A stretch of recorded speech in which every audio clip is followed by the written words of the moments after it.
Cendrillon ou la petite pantoufle de verre. Il était une fois un gentilhomme qui épousa en secondes noces une femme, la plus hautaine et la plus fière qu'on eût jamais vue. Elle avait 2 filles de son humeur, et qui lui ressemblaient en toutes choses. Le mari avait de son côté une jeune fille, mais d'une douceur et d'une bonté sans exemple. Elle tenait cela de sa mère, qui était la meilleure personne du monde. Les noces ne furent pas plus tôt faites que la belle-mère fit éclater sa mauvaise humeur. Elle ne put souffrir les bonnes qualités de cette jeune enfant, qui rendait ses filles encore plus haïssables. Elle la chargea des plus viles occupations de la maison.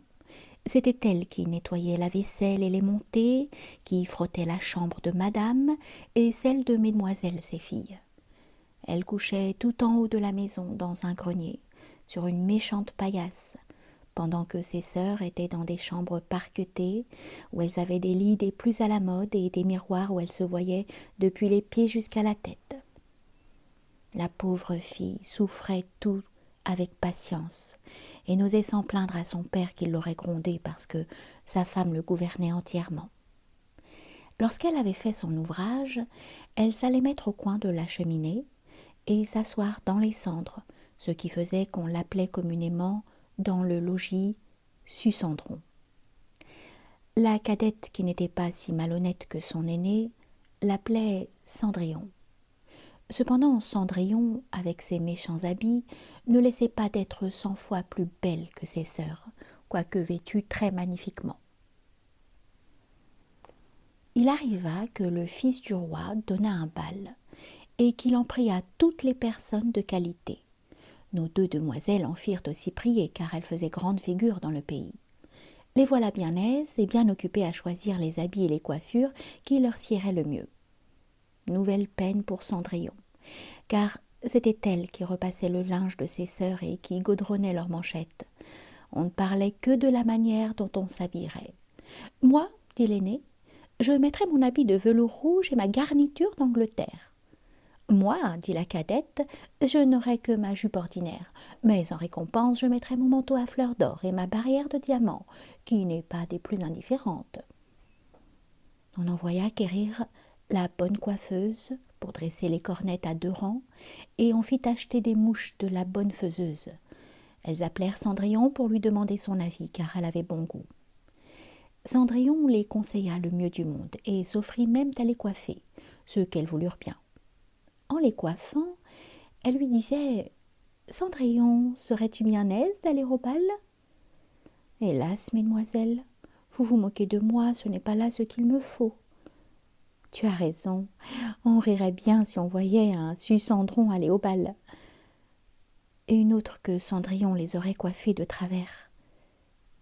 Mais elle était bonne, et elle les coiffa parfaitement bien.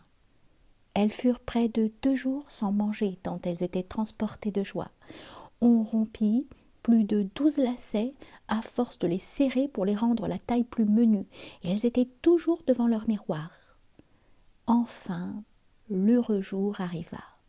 On partit, et Cendrillon les suivit des yeux le plus longtemps qu'elle put.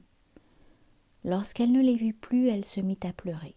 Sa marraine, qui la vit tout en pleurs, lui demanda ce qu'elle avait. « Je voudrais bien. » Elle pleurait si fort qu'elle ne put achever. Sa marraine, qui était fée, lui dit « Tu voudrais bien aller au bal, n'est-ce pas ?»« Hélas, oui, » dit Cendrillon en soupirant. « Eh bien, seras-tu bonne fille ?» dit sa marraine. « Je t'y ferai aller. » Elle la mena dans sa chambre et lui dit « Va dans le jardin et apporte-moi une citrouille. » Cendrillon alla aussitôt cueillir la plus belle qu'elle put trouver et l'apporta à sa marraine, ne pouvant deviner comment cette citrouille la pourrait faire aller au bal.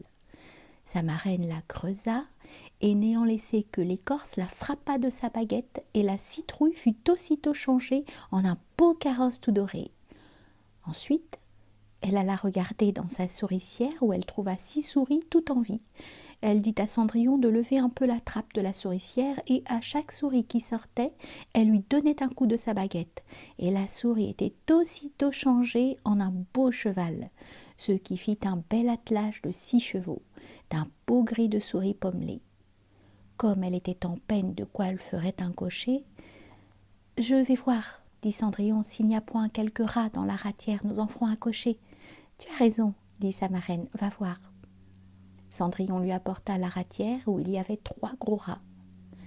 La fée en avait pris un d'entre les 3 à cause de sa maîtresse Barbe, et l'ayant touché, il fut changé en un gros cocher qui avait une des plus belles moustaches qu'on ait jamais vues. Ensuite elle lui dit « Va dans le jardin, tu y trouveras 6 lézards derrière l'arrosoir, apporte-les-moi. » Elle ne les eut pas plus tôt apportés que la marraine les changea en 6 laquais, qui montèrent aussitôt derrière le carrosse avec leurs habits chamarrés, et qui s'y tenaient attachés, comme s'ils n'eussent fait autre chose toute leur vie.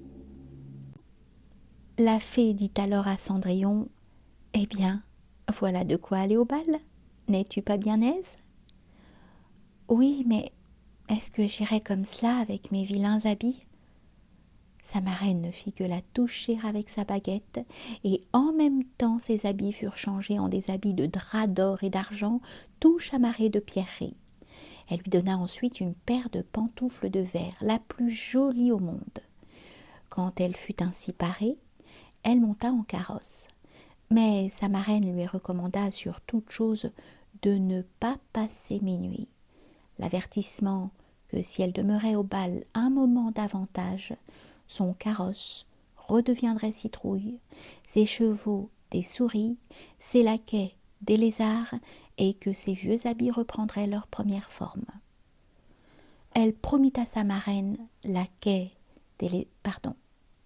Elle promit à sa marraine qu'elle ne manquerait pas de sortir du bal avant minuit. Elle part, ne se sentant pas de joie. Le fils du roi, qu'on alla avertir qu'il venait d'arriver une grande princesse qu'on ne connaissait point, courut la recevoir. Il lui donna la main à la descente du carrosse et la mena dans la salle où était la compagnie. Et il se fit alors un grand silence. On cessa de danser, et les violons ne jouèrent plus, tant on était attentif à contempler les grandes beautés de cette inconnue. On n'entendait qu'un bruit confus. « Ah, qu'elle est belle !» Le roi même, tout vieux qu'il était, ne laissait pas de la regarder, et de dire tout bas à la reine qu'il y avait longtemps qu'il n'avait vu une si belle et si aimable personne.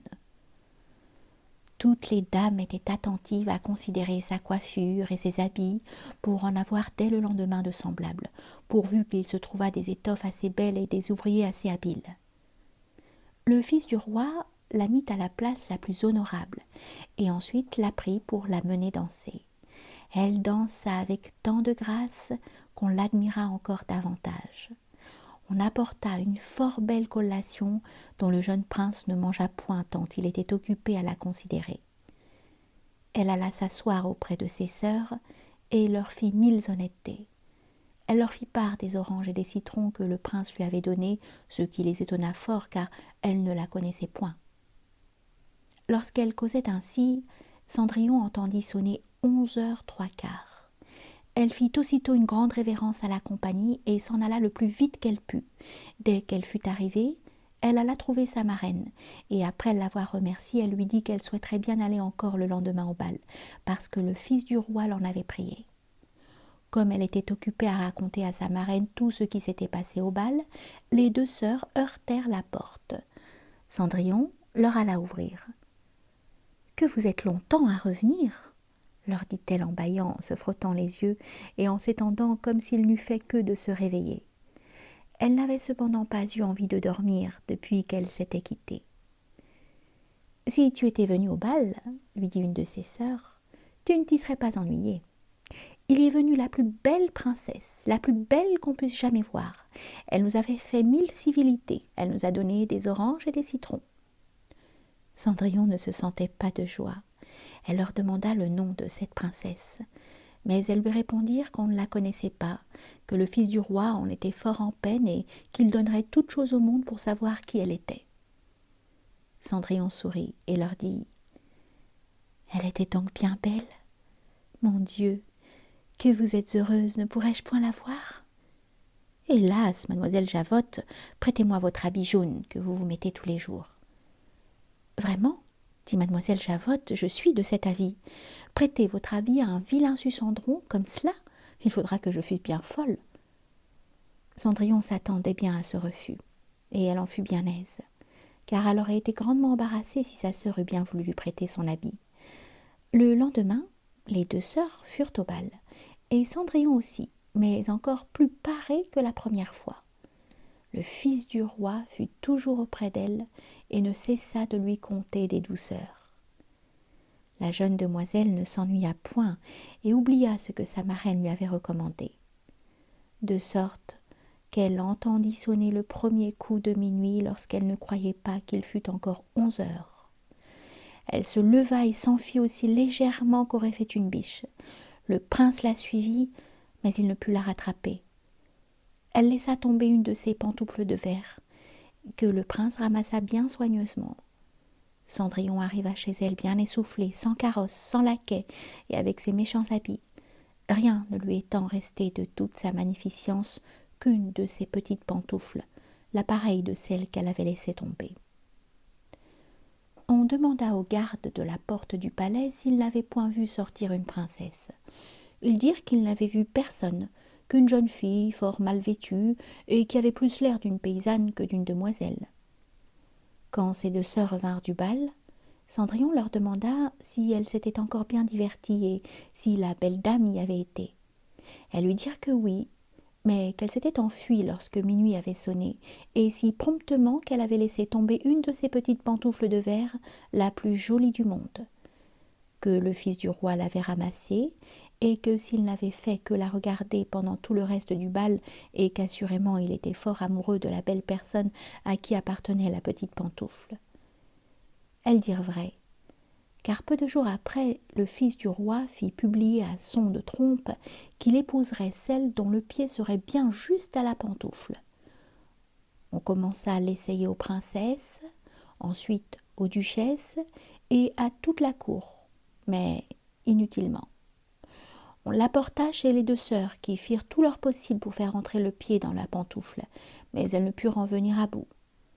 Cendrillon, qui les regardait et qui reconnut sa pantoufle, dit en riant « Que je vois, si elle ne me serait pas bonne !»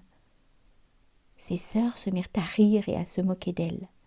Le gentilhomme qui faisait l'essai de la pantoufle, ayant regardé attentivement Cendrillon et la trouvant fort belle, dit que cela était juste et qu'il avait ordre de l'essayer à toutes les filles.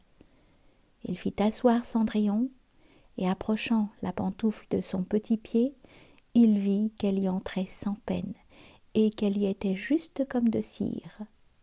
L'étonnement des deux sœurs fut grand, mais plus grand encore quand Cendrillon tira de sa poche l'autre petite pantoufle qu'elle mit à son pied. Là-dessus arriva la marraine, qui, ayant donné un coup de sa baguette sur les habits de Cendrillon, les fit devenir encore plus magnifiques que tous les autres. Alors ces deux sœurs la reconnurent pour la belle personne qu'elles avaient vue au bal. Elles se jetèrent à ses pieds pour lui demander pardon de tous les mauvais traitements qu'elle lui avait fait souffrir. Cendrillon les releva et leur dit, en les embrassant, qu'elle leur pardonnait de bon cœur, et qu'elle les priait de l'aimer bien toujours. On l'amena chez le jeune prince, parée comme elle était. Il la trouva encore plus belle que jamais, et peu de jours après, il l'épousa. Cendrillon, qui était aussi bonne que belle, fit loger ses deux sœurs au palais, et les maria dès le jour même à deux grands seigneurs de la cour. Moralité. La beauté pour le sexe est un rare trésor. De l'admirer jamais on ne se lasse, mais ce qu'on nomme bonne grâce est sans prix et vaut mieux encore. C'est ce qu'à Cendrillon fit avoir sa marraine, en la dressant, en l'instruisant, tant et si bien qu'elle en fit une reine, car ainsi sur ce compte on va moralisant. Belle, ce don vaut mieux que d'être bien coiffée. Pour engager un cœur, pour en venir à bout, la bonne grâce est le vrai don des fées. Sans elle on ne peut rien, avec elle on peut tout. Autre moralité. C'est sans doute un grand avantage d'avoir de l'esprit, du courage, de la naissance, du bon sens et d'autres semblables talents, qu'on reçoit du ciel en partage. Mais vous aurez beau les avoir, pour votre avancement ce seront choses vaines, si vous n'avez pour les faire valoir ou des parrains ou des marraines.